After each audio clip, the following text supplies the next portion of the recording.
Nah, if I talk to Tom now, he'll insist I stay at the construction site and work. Am I really done out here?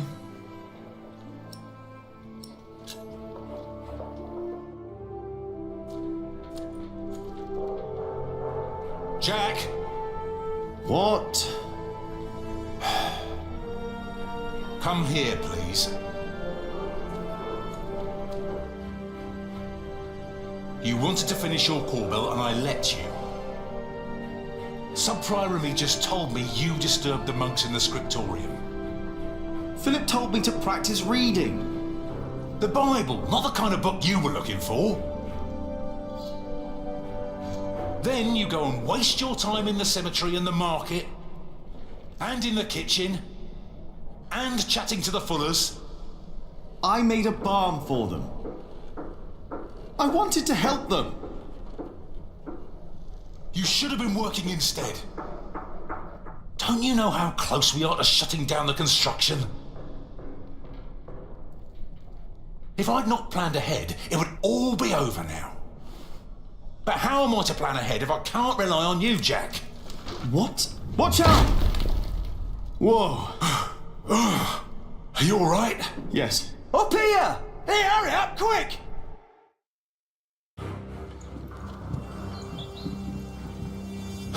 What's going on here?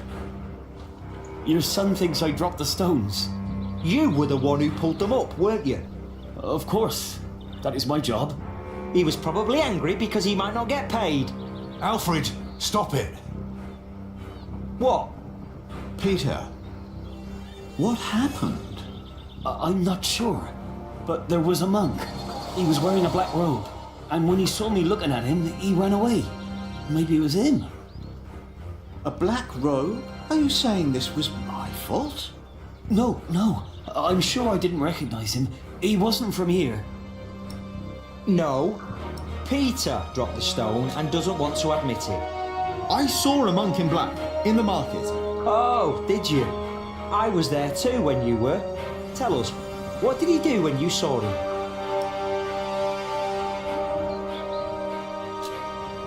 He almost stepped on a few chickens. Wait, Jack is right. I remember now. There was a monk there, and he went into the cathedral. I'll go up front and look for him. You check the back. All right.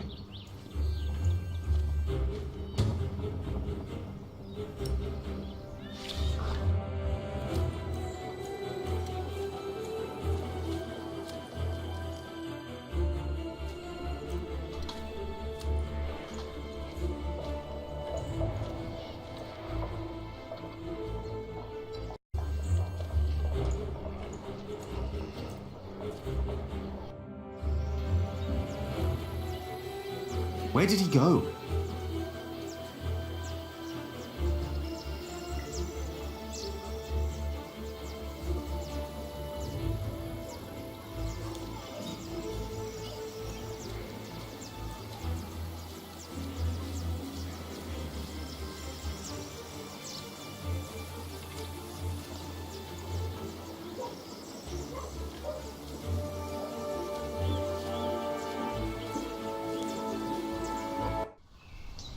Hey, you!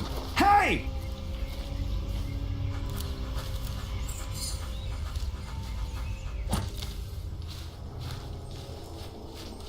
What happened to you, monk? Mother! Jack? He's not a monk! He tried to kill me!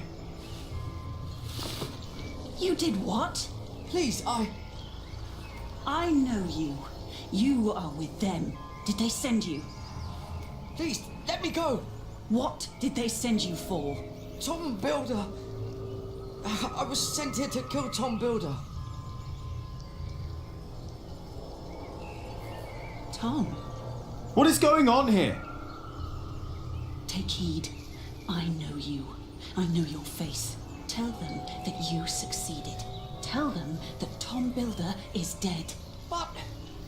Tell them, or I will find you. yes. Speak up, or I'll put a curse on you. I will tell them what you ask. Please.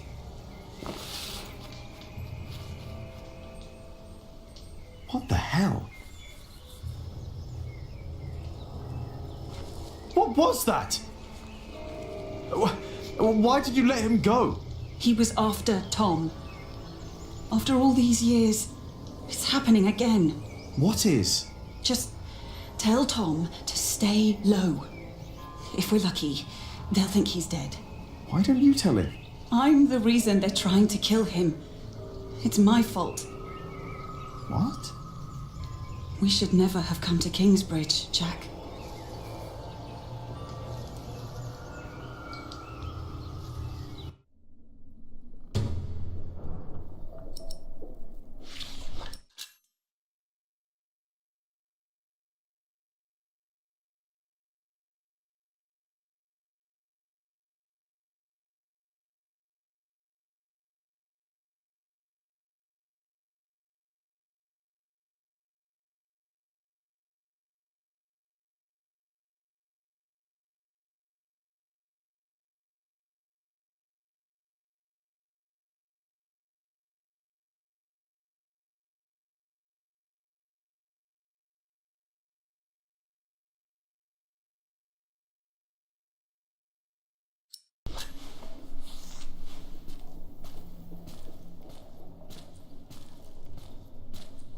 Excuse me, Philip?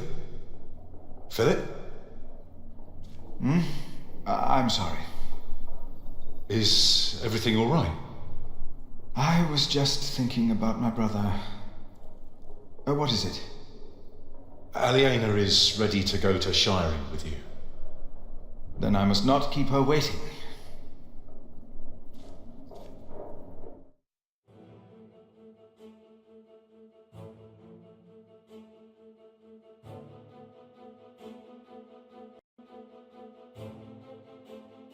As we rode, Aliena expressed relief that Percy Hamley held court in Shiring Town during the Fleece Fair, and not in her father's castle. I had not yet confessed to Aliena that I blamed myself for her father's fate. I felt the guilt and shame starting to rise when we came to a large group of peasants looking as desperate as the refugees that had come from Earl's Castle back then.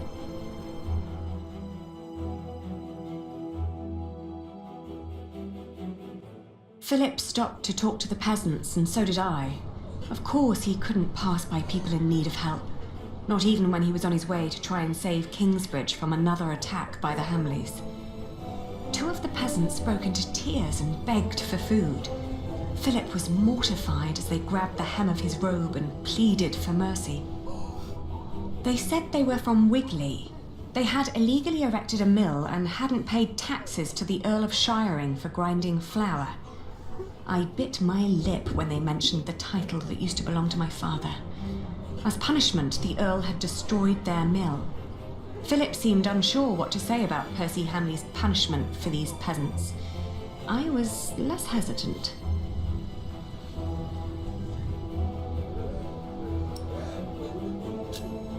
I asked why they'd built an illegal mill. The peasants told us that milling taxes had doubled in their village. The peasants shouted and cried that the Earl had also burnt their fields, destroyed their houses, and taken their livestock from them. A few of them had even been killed. Philip told them to go to Kingsbridge for food. As we rode on, he said nothing. Maybe he had begun to lose hope that he would ever solve his problems with the Earl in Shiring.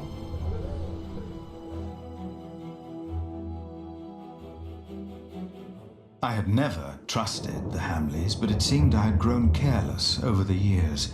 They had thus far kept their word to King Stephen, but now I felt I should have known that they would eventually break it. As I was thinking these grim thoughts, we passed by a gallows with two men dangling by their necks. An old woman stood by one of the corpses and snarled at us.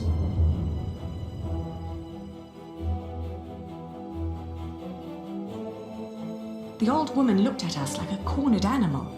Philip demanded to know what had happened. She cackled and shook her head. She continued looking through the dead men's clothes. She'd already taken off their shoes and found a couple of coins on one of the corpses. Only now I realized that someone had tied foxtails to the corpses.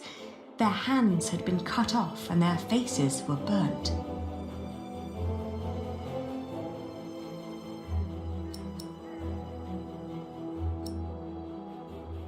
asked? I asked with a stern voice what had happened to the men. The old woman cackled and said that they had played with fire.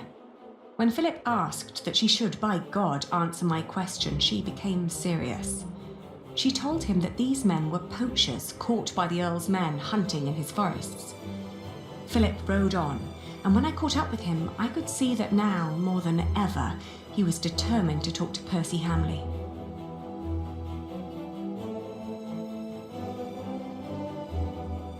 Aliena rode by my side without knowing that I had long been responsible for her family's fate, ever since I had made the mistake of trusting Waileran by God. I felt like a fly in a cobweb. Every move I made seemed to lead to further calamities. But then I heard Aliena as she sped past me. "Shiring," she exclaimed.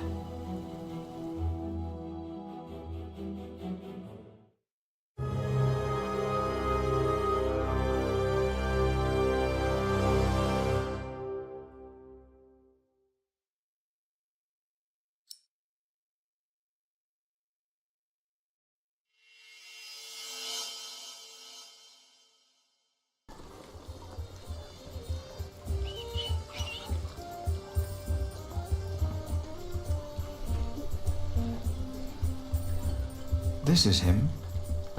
A face like that never changes. If anyone can get you an audience with the Earl, it's Sheriff Eustace. I hope Percy Hamley will show more understanding with us than he did with the people of Wigley. I'm concerned what kind of man Percy Hamley must have become to kill people for mere poaching. Good day, Sheriff. I must talk to the Earl. It's a legal matter of utmost urgency. Get in line, monk. Are they all waiting to see him? What did you expect on court day, monk? I fear this is going to take a while. I'll go look for Richard. Seeing that he's going into battle, he needs equipment. In the meantime, let's hope I can persuade the Earl to rethink this breach of our agreement. I'll talk to Meg about the sales of the Priory's wool as well. We will find a way to keep the cathedral's construction going, Philip, with or without the stone and timber they took from us. We must.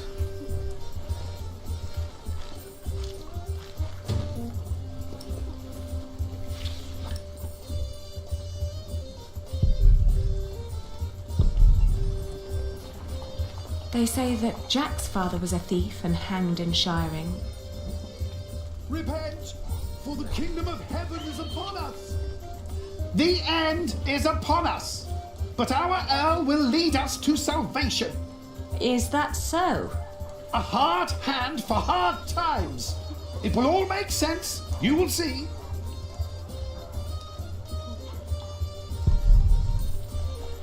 As it is written in the book of Matthew. Good quality. Things are taking place that will lead our generation to an end. Outrageous. Let's negotiate. Good to see you, Meg. I'm here to collect the money we've made so far. Excuse me. We're in the middle of something. What's the problem? Even you merchants have become thieves. What a rotten place this has become. He ordered the cartload of wool weeks ago, but now he refuses to pay the price we'd agreed upon.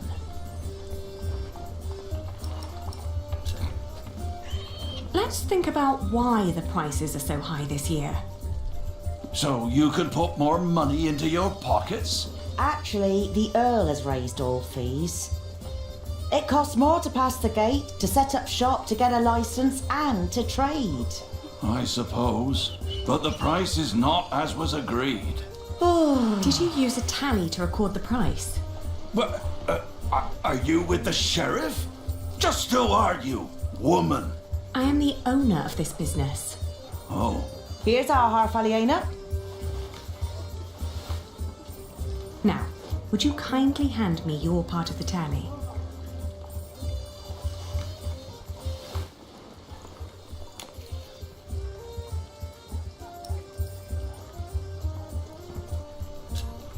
There are more notches on our part. 2 pieces, 2 different prices. Granted, adding notches to our part would have been much easier. Aha! You're admitting it. But the area with missing notches is thinner than the rest. You're right. It looks like something was carved off. What? Are you saying I'm a fraud? Look, times are hard for all of us. I won't report you to the sheriff. This wool will not make enough cloth for all of my master's servants' clothes. Let alone all the shirts he wants for himself. Whoever pays servants and wants to wear many shirts should be able to pay the price for quality wool like this. Quality? Yes, but it is not high quality. Now that you mention it, I see it. I cannot pay that much money for bad wool like this. Now he's doubting the quality. Fine. Then let me prove the quality of my wool. Just you try.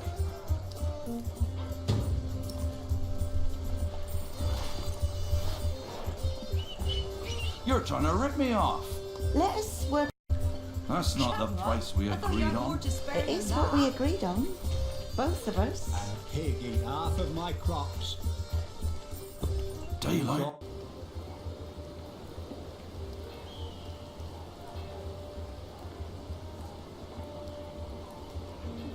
Aren't you tired of Christian art?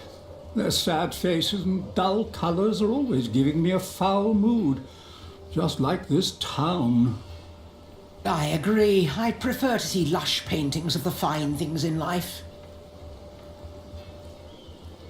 Excuse me, would you care to give me your opinion on the quality of this wool? Of course. Please show us. Oh, how wonderfully soft. And what thorough scouring. There isn't a hint of dirt or grease. The fibre is exceptionally fine, and the colour is even and light. Suitable for high-quality garments. I'm glad you think so too. Would you be so kind as to confirm this to a customer of mine, should the need arise? Of course. Just send them our way. With all these taxes and the shrinking markets, I wasn't sure whether visiting shiring would still be worth it. But for that quality of wool, I'll say it is.